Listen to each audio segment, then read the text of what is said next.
ನಮಸ್ಕಾರ ವೀಕ್ಷಕರೇ, ಎಲ್ರಿಗೂ ನಮ್ಮ ಮನ್ವಿ ಅಡುಗೆ ಚಾನಲ್ಗೆ ನಾನಿವತ್ತು 5 ನಿಮಿಷದಲ್ಲಿ ಪಟ್ ಅಂತ ಬೇಳೆ ಸಾಂಬಾರನ್ನ ಯಾವ ರೀತಿ ಮಾಡೋದು ಅಂತೇಳಿ ತಿಳಿಸ್ಕೊಡ್ತಾ ಇದ್ದೀನಿ. ಇದಕ್ಕೊಂದೆರಡು ಹಪ್ಪಳ, ಒಂದು ಸ್ವಲ್ಪ ಉಪ್ಪಿನಕಾಯಿ ಹಾಕ್ಕೊಂಡು ತಿಂತಾ ಇದ್ದರೆ ತುಂಬಾ ಸೂಪರ್ ಆಗಿರುತ್ತೆ. ನಾನಿಲ್ಲಿ ಮೊದಲಿಗೆ 1 ಕಪ್ಪಷ್ಟು ಮಿಕ್ಸ್ ಬೇಳೆ ತೊಗೊಂಡಿದ್ದೀನಿ. ತೊಗರಿಬೇಳೆ, ಹೆಸರು ಬೇಳೆ ಹಾಗೆ ಮೈಸೂರು ಬೇಳೆ ತೊಗೊಂಡಿದ್ದೀನಿ. ಸಣ್ಣ ಕಪ್ಪಲ್ಲಿ 1 ಕಪ್ಪಷ್ಟು.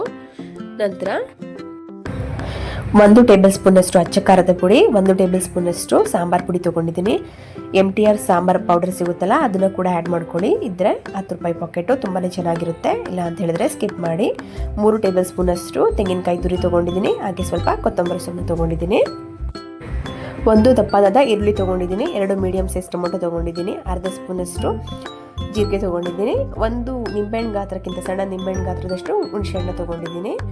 ನಂತರ ಒಗ್ಗರಣೆಗೆ ಸ್ವಲ್ಪ 1/4 ಸ್ಪೂನಷ್ಟು ಸಾಸಿವೆ ತೊಗೊಂಡಿದ್ದೀನಿ. ಹಿಂಗು 1 ಚಿಟಿಕೆಯಷ್ಟು ಹಿಂಗೆ ತೊಗೊಂಡಿದ್ದೀನಿ. ಕರಿಬೇವಿನ ಸೊಪ್ಪು ಸ್ವಲ್ಪ ತೊಗೊಂಡಿದ್ದೀನಿ. ಮತ್ತು 1 ಟೇಬಲ್ ಸ್ಪೂನಷ್ಟು ತುಪ್ಪ, 1 ಟೇಬಲ್ ಸ್ಪೂನಷ್ಟು ಎಣ್ಣೆ ತೊಗೊಂಡಿದ್ದೀನಿ ಒಗ್ಗರಣೆಗೆ. ಈಗ ಹೇಗೆ ಮಾಡೋದು ಅಂತ ಹೇಳಿ ನೋಡೋಣ ಬನ್ನಿ. ಫಸ್ಟ್ ಸ್ಟವ್ ಮೇಲೆ ಒಂದು ಕುಕ್ಕರ್ನ ಇಟ್ಕೊಂಡಿದ್ದೀನಿ. ಅದಕ್ಕೆ 1 ಚಮಚಷ್ಟು ನೀರನ್ನ ಹಾಕೋತಿದ್ದೀನಿ. ನಾನಿಲ್ಲಿ 2 ಜನಕ್ಕೆ 2 ಟೈಮ್ಗೆ ಸರಿ ಆಗುವಷ್ಟು ಸಾಂಬಾರನ್ನ ಮಾಡ್ತಿದ್ದೀನಿ. ಒಂದು ದೊಡ್ಡ ಗ್ಲಾಸಲ್ಲಿ 4 ಗ್ಲಾಸಷ್ಟು ನೀರು ಹಾಕ್ಬೋದು. ನಂತರ ಏನು ಬೇಳೆ ತೊಗೊಂಡಿದ್ವಿ ಅದನ್ನು ನೀಟಾಗಿ ವಾಶ್ ಮಾಡಿಬಿಟ್ಟು ಬೇಳೆನ ಆ್ಯಡ್ ಮಾಡ್ಕೋಬೇಕಾಗುತ್ತೆ ಇದಕ್ಕೆ. ನೆಕ್ಸ್ಟ್ ಇದಕ್ಕೆ ಈರುಳ್ಳಿ, ಟೊಮೊಟೊ, ಜೀರಿಗೆ, ಹುಣಸೆಹಣ್ಣು, ನಾವೇನೇನು ಐಟಮ್ಸ್ ತೊಗೊಂಡಿದ್ವಿ ಒಗ್ಗರಣೆಗೆ ಬಿಟ್ಬಿಟ್ಟು ಅದನ್ನೆಲ್ಲ ಇದಕ್ಕೆ ಆ್ಯಡ್ ಮಾಡ್ಕೋಬೇಕಾಗುತ್ತೆ. ಇದರಲ್ಲಿ ಒಂದು ಸ್ಕಿಪ್ ಆಗಿದೆ. ಅರಿಶಿನ ಪುಡಿ 1/4 ಟೇಬಲ್ ಸ್ಪೂನಷ್ಟು ಅರಿಶಿನ ಪುಡಿ ಹಾಕ್ಕೊಳ್ಳಿ. ಹಾಗೆ 1 ಬೆಳ್ಳುಳ್ಳಿನ ಇದ್ರೊಳಗೆ ಡೈರೆಕ್ಟ್ ಹಾಕೋದ್ರೂ ಸಿಪ್ಪೆ ಸುಲಿದು ಹಾಕೋಬೋದು. ಒಂದು ಸಣ್ಣದಾದ ಬೆಳ್ಳುಳ್ಳಿನ, ಇಲ್ಲ ಅಂತ ಹೇಳಿದ್ರೆ ಜಜ್ಜಿಬಿಟ್ಟು ಒಗ್ಗರಣೆಗಾದರೂ ಹಾಕ್ಕೊಳ್ಳಿ, ತುಂಬ ಚೆನ್ನಾಗಿರುತ್ತೆ. ನಂತರ ಕಾಯಿ ತುರಿ, ಕೊತ್ತಂಬರಿ ಸೊಪ್ಪು, ಹಾಗೆ ಖಾರ ಪುಡಿ, ಸಾಂಬಾರು ಪುಡಿ ಎಲ್ಲದನ್ನೂ ಹಾಕ್ಕೊಳ್ಳಿ. ಉಪ್ಪನ್ನ ಈಗಲೇ ಆ್ಯಡ್ ಮಾಡೋದಕ್ಕೆ ಹೋಗಬೇಡಿ, ಬೇಳೆ ಚೆನ್ನಾಗಿ ಬೇಯೋದಿಲ್ಲ. ಇದೆಲ್ಲ ನೀಟಾಗಿ ಬೆಂದು ನೆಕ್ಸ್ಟ್ ಸಾಂಬಾರನ್ನ ಒಗ್ಗರಣೆ ಹಾಕಬೇಕಾದ್ರೆ ಉಪ್ಪನ್ನ ಹಾಕ್ಕೊಳ್ಳೋಣ. ಎಲ್ಲದೂ ನೀಟಾಗಿ ಮಿಕ್ಸ್ ಮಾಡಿ ಕುಕ್ಕರ್ ಲಿಡ್ನ ಕ್ಲೋಸ್ ಮಾಡಿಬಿಟ್ಟು 4 ರಿಂದ 5 ವಿಷಲ್ ಬರೋವರೆಗೂ ಹೊಡೆಸ್ಕೊಳ್ಳೋಣ. ನಾನೊಂದು 5 ವಿಷಲ್ ಹೊಡೆಸ್ಕೊಂಡಿದ್ದೀನಿ. ಕುಕ್ಕರ್ ತಣ್ಣಗಾದ್ಮೇಲೆ ಬೇಳೆನ ಓಪನ್ ಮಾಡಿಕೊಂಡು ಸ್ವಲ್ಪ ಮಸ್ಕೊಳ್ಳೋಣ. ಬೇಳೆನ ಅದು ಮಿಕ್ಸ್ ಆಗಿರುತ್ತೆ ಆಲ್ರೆಡಿ. ಸ್ವಲ್ಪ ಮಸ್ಕೊಬಿಟ್ಟು ನೆಕ್ಸ್ಟ್ ಇದಕ್ಕೆ ಒಗ್ಗರಣೆ ಕೊಡೋಣ. ಒಂದು ಬೇರೆ ಪಾತ್ರೆನ ಬಿಸಿ ಆಗೋದಕ್ಕೆ ಇಟ್ಕೊಂಡು ಇದಕ್ಕೆ 1 ಟೇಬಲ್ ಸ್ಪೂನಷ್ಟು ಎಣ್ಣೆ, 1 ಟೇಬಲ್ ಸ್ಪೂನಷ್ಟು ತುಪ್ಪನ ಆ್ಯಡ್ ಮಾಡ್ಕೊತಿದ್ದೀನಿ.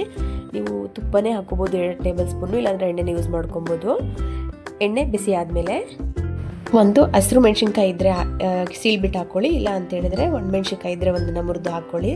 ನಂತರ ಇದಕ್ಕೆ ಸಾಸಿವೆ ಮತ್ತು ಹಿಂಗು, ಕರಿಬೇವಿನ ಸೊಪ್ಪನ್ನ ಹಾಕ್ಕೊಳ್ಳೋಣ. ಸಾಸಿವೆ ಚಟಪಟ ಅಂತೇಳಿ ಸಿಡಿದ ಮೇಲೆ ಇದಕ್ಕೆ ನಾವೇನು ಸಾಂಬಾರನ್ನ ಮಸ್ಕೊಂಡು ಇಟ್ಕೊಂಡಿದ್ವಿ ಅದನ್ನು ಆ್ಯಡ್ ಮಾಡ್ಕೊಳ್ಳೋಣ.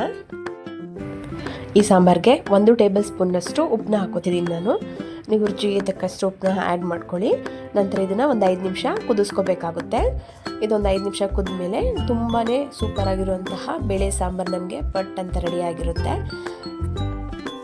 ಮಧ್ಯಾಹ್ನ ಅಥವಾ ರಾತ್ರಿಗೆ ಸಾಂಬಾರಿಗೆ ಏನು ಮಾಡೋದು ಅಂತ ಯೋಚನೆ ಮಾಡ್ತಾ ಇದ್ದರೆ ಫಟ್ ಅಂತ 5 ನಿಮಿಷದಲ್ಲಿ ಈ ಸಾಂಬಾರನ್ನ ಮಾಡ್ಕೊಬೋದು. ನೀವು ಕೂಡ ಒಂದ್ಸಲ ಮನೆಯಲ್ಲಿ ಟ್ರೈ ಮಾಡಿ ನೋಡಿ, ತುಂಬಾ ಚೆನ್ನಾಗಿ ಬರುತ್ತೆ. ಬಿಸಿ ಬಿಸಿ ಅನ್ನ ಹಾಕ್ಕೊಂಡು 1-2 ಹಪ್ಪಳ, ಒಂದು ಸ್ವಲ್ಪ ಉಪ್ಪಿನಕಾಯಿ, ಒಂದು ಸ್ವಲ್ಪ ತುಪ್ಪ ಹಾಕ್ಕೊಂಡು ತಿಂತಿದ್ರೆ ತುಂಬಾ ಸೂಪರಾಗಿರುತ್ತೆ ಫ್ರೆಂಡ್ಸ್. ವಿಡಿಯೋ ವೀಕ್ಷಿಸಿದ್ದಕ್ಕಾಗಿ ಧನ್ಯವಾದಗಳು.